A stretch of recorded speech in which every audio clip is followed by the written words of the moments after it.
మాజీ ముఖ్యమంత్రి జగన్మోహన్ రెడ్డిపై మండిపడ్డారు ఏపీ నీటిపారుదల శాఖ మంత్రి నిమ్మల రామనాయుడు. గత ప్రభుత్వం విధ్వంసం వైపు అడుగులేస్తే ఈ ప్రభుత్వం అభివృద్ధి వైపు అడుగులేస్తుందన్నారు.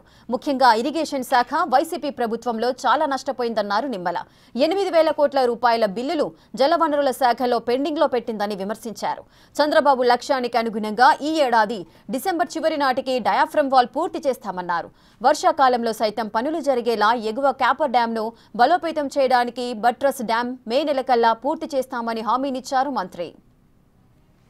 మరి ఎంత అన్యాయం అని అంటే డయాఫ్రమ్ వాల్ 2020 ఆగస్టు వరదలకి నష్టపోయిందని ఐఐటి హైదరాబాద్ వాళ్ళు చెప్పినటువంటి స్థితిలో మరి ఈయన అసెంబ్లీలో, ఎందుకంటే నేను కూడా ఎమ్మెల్యేగా ఉన్నా, ఆ రోజు 2021 జూన్ అన్నాడు మొదటిసారి, మళ్ళీ 2021 డిసెంబర్ అన్నాడు రెండవసారి, మళ్ళీ తర్వాత 2022 జూన్ అన్నాడు.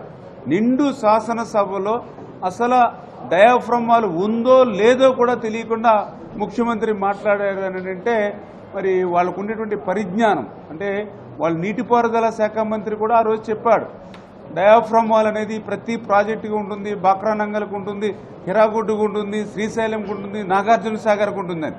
అంటే ఆ రోజునటువంటి ఇరిగేషన్ శాఖ మంత్రులకి డయాఫ్రమ్ వాల్ అనేది ఏ ప్రాజెక్టుకు ఉంటుందో కూడా తెలియనటువంటి ఇరిగేషన్ మంత్రులు ఆ రోజు ఉన్నారు. మరి ఈ యొక్క డయాఫ్రమ్ వాల్ కొట్టుకుపోయిన తర్వాత కూడా ప్రాజెక్టుని పూర్తి చేస్తామని తేదీలు ఇచ్చినటువంటి ముఖ్యమంత్రిగా ఆ రోజు ఉన్నటువంటి పాలన దుస్థితి ఏంటనేది అవే ఒక ఉదాహరణలు అని చెప్పి తెలియజేసుకుంటూ ఈరోజు చంద్రబాబు నాయుడు గారు మళ్ళీ ఈరోజు పోలవరంకి అత్యంత ప్రాధాన్యతనిస్తూ ఆయన ప్రమాణ స్వీకారం చేసినటువంటి మొదటి 5 రోజుల్లోనే పోలవరాన్ని ఆయన విజిట్ చేశారని అంటే మరి ఆయన ఇచ్చినటువంటి ప్రాధాన్యత మనకు అందరికీ అర్థమవుతుంది. అదేవిధంగా రెండవసారి ఇచ్చినటువంటి లక్ష్యం అనుగుణంగా పనులు జరుగుతున్నాయో లేదో స్వయంగా ముఖ్యమంత్రి గారే పరిశీలించినటువంటి పరిస్థితి. మీ పత్రికా విలేకరులతో కూడా ఆ పనుల్ని భాగస్వామ్యం మీ అందరితో కూడా పంచుకున్నటువంటి పరిస్థితి కూడా మీరు చూశారు.